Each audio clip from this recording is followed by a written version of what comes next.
Early life of Prophet Muhammad, peace be upon him. The story of the Prophet Muhammad, peace be upon him, begins not with revelation, but in the quiet, sacred moments long before the world knew his name. He was born in the year 570 CE, the year of the elephant, when Allah protected the Kaaba from destruction by sending bird against the mighty army of Abraham. That same year, in the blessed city of Mecca, a child was born into the noble tribe of Quraysh, from the respected clan of Banu Hashim. His name was Muhammad, peace be upon him. He entered the world already an orphan. His father, Abdullah, passed away before he ever saw his son. At just 6 years old, he would face the heartbreak of losing his beloved mother, Amina, while returning from a visit to Yathrib. And by the age of 8, he stood beside the grave of his grandfather Abdul Muttalib, the man who had protected him after her death. Loss, grief, and loneliness came early in his life, but so did love, resilience, and a sense of divine protection. Despite these early sorrows, young Muhammad, peace be upon him, was never truly alone. He was raised with care and compassion, first by his grandfather, and then by his kind-hearted uncle, Abu Talib, who treated him like his own son.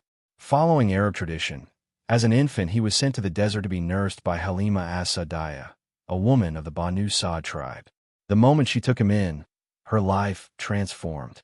Her once weak animals gave abundant milk, her barren land became fertile, and her home was filled with unexpected blessings. She later said that no child had ever brought more barakah. During his time with her, a miraculous event occurred. 2 angels came, opened his chest, removed a black cloth portion of shaitan, and washed his heart with water from Zamzam. Halima, afraid, returned him to his family, but deep down, she knew this child was unlike any other. As he grew, Muhammad, peace be upon him, lived a quiet life, often helping his uncle with trade and working as a shepherd in the hills outside Mecca. He once said, "Every prophet was a shepherd, and those solitary days taught him patience, humility, and deep reflection. He watched over the sheep with care, just as he would one day watch over an entire ummah."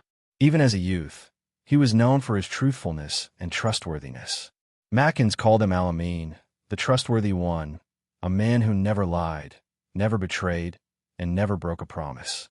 While others engaged in idol worship, drinking, or arrogance, Muhammad, peace be upon him, remained pure, humble, and quietly distant from the corruption around him.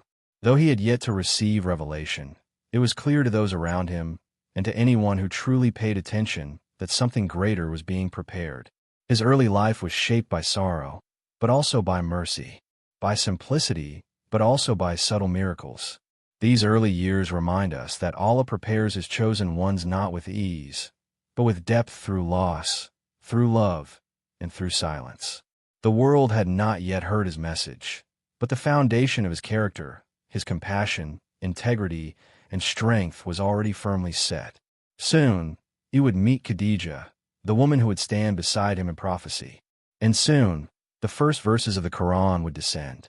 But long before he changed the world, Muhammad, peace be upon him, was already being molded by the hand of Allah with wisdom, with purpose, and with love. Watch part 2 to see how revelation began. Subscribe to learn more stories from seerah.